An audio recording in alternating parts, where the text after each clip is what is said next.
Ya. Jadi orang yang banyak berinteraksi dengan orang lain dalam taraf tertentu, kalau itu hubungannya sudah toksik dan nggak sehat, akan membuat orang mengalami mental burnout. Ini banyak loh case-nya ya. Ya, ada satu company yang saya pegang sekarang ya. Itu sekarang mereka sampai membuat divisi konseling karena tingkat mental health-nya yang terkena burnout itu tinggi sekali. Ya, ada satu company juga sama juga tuh. Ini company yang sebenarnya company lama, tapi karena sekarang berbenturan antara generasi lama, generasi menengah, generasi baru masuk tabrakan, BUMN ya, muncul juga. Dan itu anak mudanya masuk baru kan, yang lama stres, bingung dengan gaya yang baru, yang tengah-tengah kejepit. Akhirnya mereka juga buat divisi konseling, karena masalah burnout ini tinggi. Gitu ya. Jadi jangan remehkan loh ya burnout ini. Siapa di sini kadang-kadang kalau pulang itu seperti energinya kita tuh kesedot habis. Nanti mikirnya tuh besok ketemu lagi gua nih. Nah, begitu tuh. Dan burnout itu hanya muncul ketika kita banyak berinteraksi dengan orang lain. Kalau orang IT ya, yang kerja cuma depan komputer, enggak tuh. Orang IT jangan kena burnout yang cuma kerja sendiri.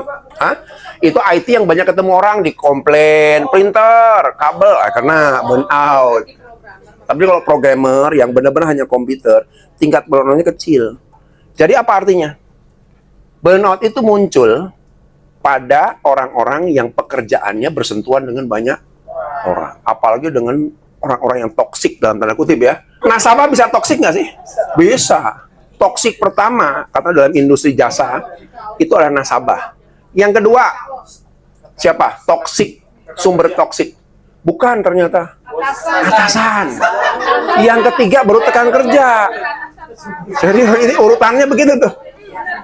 Customer, atasan, baru rekan kerja. Lalu gimana dong kalau kita bekerja bersentuhan dengan orang-orang yang tanda kutip toksik? Coba, gimana caranya terus?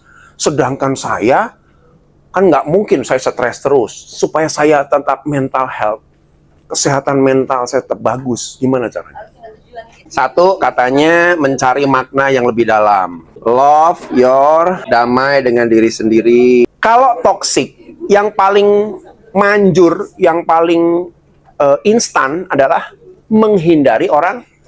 Tapi kan nggak bisa. Lah ini atasan gue, masa gue hindarin? Tujuh tadi, cari maknanya dulu. Oh, gue kerja tuh buat siapa sih? Oh, buat keluarga. It's okay. Gitu ya. Kita bisa mereduksi sedikit. Lalu yang kedua, do what you love and love what you do. Lakukan apa yang kamu sukai, semua orang pengen. Betul nggak? Tapi yang kedua yang repot, mencintai apa yang kamu lakukan. Ya, saya pernah punya teman, Pak. Dalam 10 tahun, dia pindah ke 14 perusahaan. Orangnya sangat perfeksionis. Pindah, dikit-dikit tersinggung sama atasan, pindah. Sama rekan kerja, pindah. Lalu pada satu titik, dia mulai realize, nggak ada yang namanya perusahaan yang sempurna. Akhirnya sekarang dia sudah 8 tahun stay di satu perusahaan. Kalau saya tanya kan, bro, lu sekarang betah di sini, dulu pindah sana pindah sini? Iya, Pak. Pada akhirnya saya pindah-pindah mencari sesuatu yang sempurna itu nggak ketemu. Ya, saya jamin juga, mungkin perusahaan ini bukan yang perfect seperfect-perfectnya.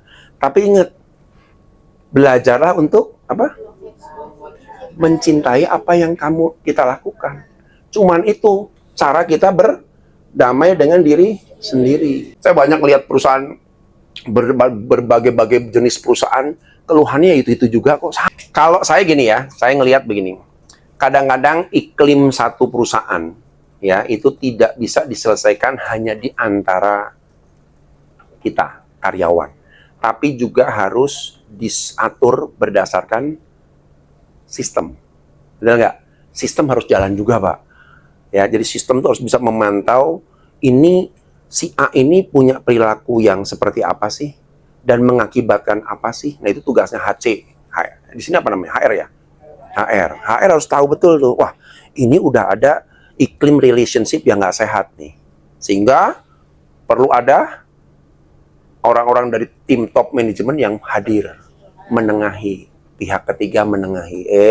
Kamu nggak boleh gitu dong. Lu lihat bawahan lu pada stres semua, kadang-kadang begitu Pak. Karena kalau saya misalnya, saya bermasalah dengan si ini, ya, itu saya nggak mungkin tuh. Karena masing-masing punya, kalau kita sejajar ya, punya apa tadi yang pertama? Ego dong. Oh, lu sama-sama masuk nih. Satu angkatan masa gitu sih? Wah, dia juga sama mikirnya begitu. Kita butuh orang ketiga. Nah, orang ketiga inilah yang harus wise, bisa nengahin, memberikan teguran dan lain sebagainya kepada yang bersangkutan.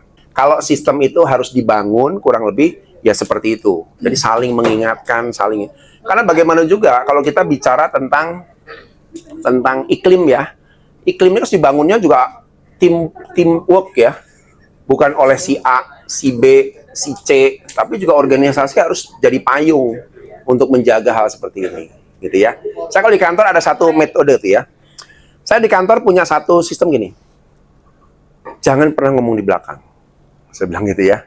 Jadi waktu saya terapkan begitu, semua orang patuh. Kenapa? Karena akibat ngomong di belakang, gibah di belakang, masalah nggak selesai, blunder, ribut nggak karuan. Tapi semenjak itu, apa yang terjadi? Nggak ada masalah di kantor. Ya, itu satu. Tapi untuk bisa sampai ke titik itu, kan perlu manajemen hadir dong.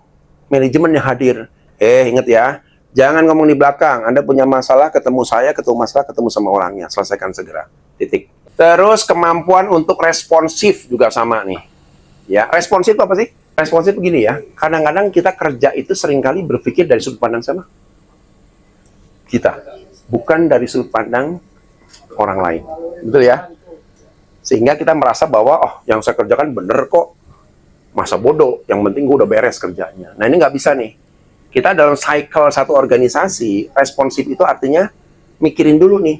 Ini hasil kerja saya serahkan ke sini, dia ngerti nggak ya? Dia paham nggak ya? Saya harus jelasin. Nah, itu namanya responsif, gitu ya. Itu kurang lebih. Sekarang ini lagi metode ya. Saya sekitar 3 tahun lalu pernah diminta mengajar anger management di level manager.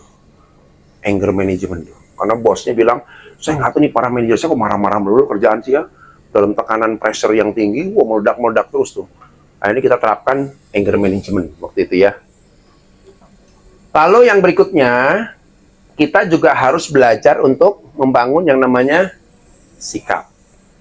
Ya, ketenangan. Kalau mau jadi leader di zaman sekarang, menghadapi generasi yang baru ini, belajarlah jadi Sigma Rule. Ya, tipenya cool, kalem, tapi mematikan. Gitu kan ya. Kalau lihat filmnya sadis, tapi sebenarnya maknanya bukan cerita filmnya, tapi karakter si Thomas Shelby-nya ya. Nah, gitu ya. Oh, yang lain nonton nih, cowok-cowok nih perlu nonton nih. Ya, nih cowok yang banyak dicari katanya cowok model begitu sekarang. Cool, tenang, mematikan, gitu kan ya. Buat kelepek-kelepek orang, gitu kan ya. Yang berikutnya, humble. Nah, ini penting ya. Ramah, cekatan, terbuka, dan helpful. Ya, saya akan bahas ini ya. Ini attitude yang menurut saya penting, gitu ya. Nah, yang terakhir, helpful itu sesuatu yang banyak dicari, gitu ya. Sekarang ya, tipe orang yang helpful. Lalu berikutnya, penampilan juga penting. Gitu ya, karena teman-teman banyak by phone, sekarang bukan soal bahasa tubuh ya, body language yang diperlukan juga, tapi juga suara yang lugas. Kenapa penting eye contact? Ya, kontak mata itu punya sesuatu yang dalam, powerful, gitu ya. Nah, makanya pada saat kita ngadepin klien, nasabah juga sama, kontak mata ini penting. Even ngadepin atasan juga. Kenapa juga saya tanya? Ini saya kasih bocoran ya. Dulu ingat nggak, waktu zaman kita SMA, ada teman-teman kita yang suka dibullying, ya kan? Itu diteliti tuh. Kenapa kok ada orang yang demennya dibullying, ada orang yang anti-bullying, nggak pernah dibullying.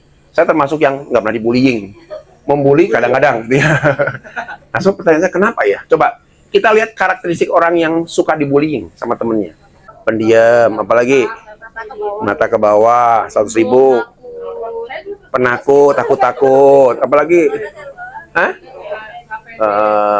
mungkin bukan introvertnya ya, tapi lebih cenderung ekspresi wajahnya tuh seperti orang yang ketakutan, persis seperti harimau tadi. Wah, ini orang takut nih. Saya kenapa nonton film seperti itu, Pak? Karena ada beberapa film yang menurut saya itu ilmiah.